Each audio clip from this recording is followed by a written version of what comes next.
Une exposition consacrée à la police au siècle des Lumières, comme celle que vous venez de voir, n'aurait sans doute pas été possible voici un quart de siècle.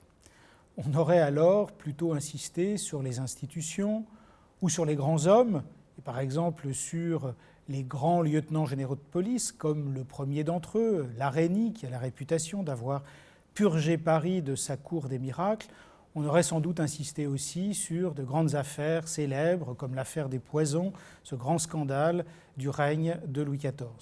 Notre parti pris a été différent puisque nous avons plutôt insisté sur des anonymes, parfois aussi sur des personnages plus importants qui ont eu maille à partir avec la police.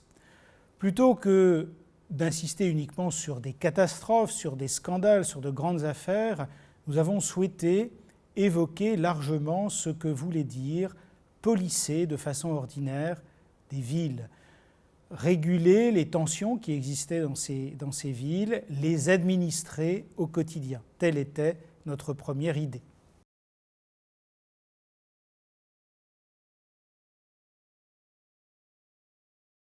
Voici un quart de siècle, on aurait sans doute expliqué que la lieutenant générale de police constituait la matrice de la modernisation de la police en France et même en Europe.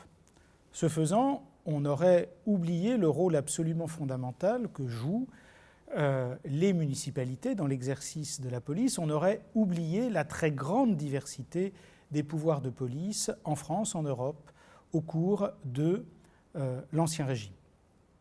Ce qu'on aurait également sans doute oublié, c'est l'émergence progressive de métiers de police.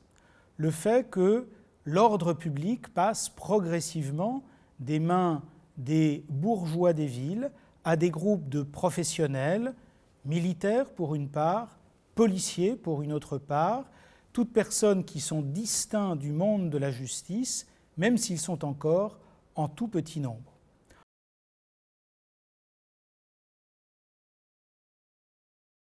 Ce qui aurait été également sans doute omis, c'est l'extraordinaire complexité des rapports entre police et population dans cette société d'Ancien Régime. Ces relations ne peuvent pas se résumer à une alternative trop simple entre révolte tumultueuse d'un côté, soumission silencieuse de l'autre. Ces relations, pour reprendre une formule de l'historien Daniel Roche, étaient tissées d'une complicité familière, de tolérance obligatoire et d'intervention mal supportée. Nous avons donc, chemin faisant, essayé de rendre compte de cette complexité.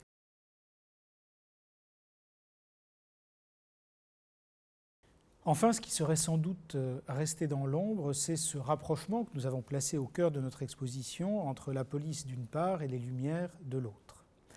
D'abord parce que la Révolution, fille des Lumières, a fortement critiqué la police de Louis XV et de Louis XVI. Elle a vu en elle le bras armé du despotisme et donc, comme tous les pouvoirs de l'Ancien Régime, cette police a été prise dans un déluge de critiques à partir de 1789. Donc vouloir rapprocher les Lumières qui auraient donné la Révolution d'un côté et la police liée à l'Ancien Régime qui s'effondre de l'autre aurait pu sembler parfaitement contradictoire.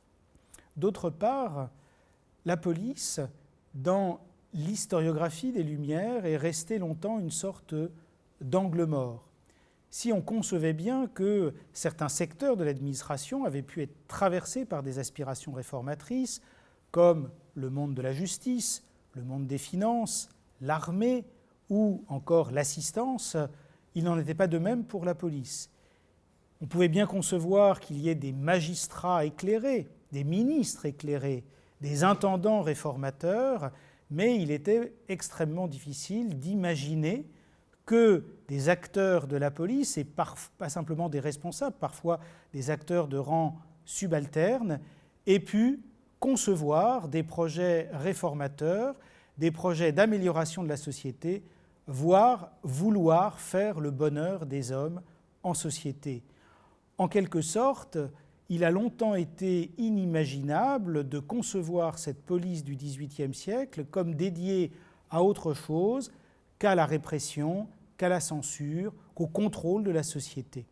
Et donc, il a fallu du temps pour pouvoir imaginer que s'il y a bien eu contrôle de la société, s'il y a bien eu répression, s'il y a bien eu censure, la police pouvait aussi nourrir en son sein des projets de transformation du monde et de la société beaucoup plus larges, comme si l'autoritarisme d'un côté, le despotisme d'un côté, pouvait être malgré tout compatible avec un esprit de réforme et d'amélioration.